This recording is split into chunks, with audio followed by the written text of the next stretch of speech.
একটা ছেলে যদি সকাল 10টা পর্যন্ত ঘুমায় তাহলে তার বাবাই তাকে ডেকে বলে, ওইও জমিদারের পুত, তোমার বাবার জমিদারি নাই, একটু ঘুম থেকে উঠো, কিছু কাজ টাজ করো।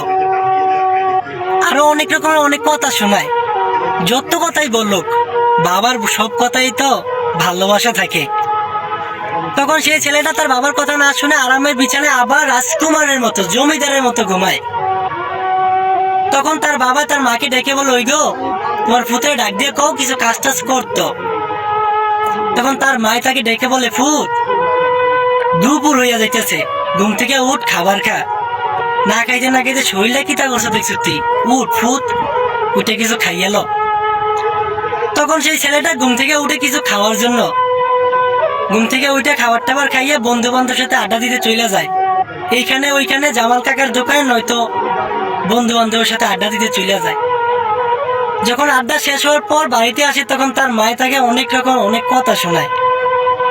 যত কথাই বলুক রে ভাই, মায়ের সব কথাই তো ভালোবাসা থাকে। সেই ভালোবাসা ছেড়ে ছেলেটা প্রবাসী। কারণ কি জানেন, তার ভাগ্যটা যে লিখা প্রবাসী।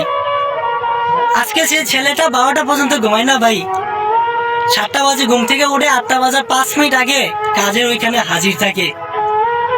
যদি দেরি হয় তাহলে তার নামে বিচার হয় তার ফোরম্যানের কাছে। আরো অনেক রকমের অনেক কথা শোনায়। এইসব কথায় তো আর বাবা মার ভালোবাসা থাকে না। এখন আর সেই ছেলেটা জোর গলায়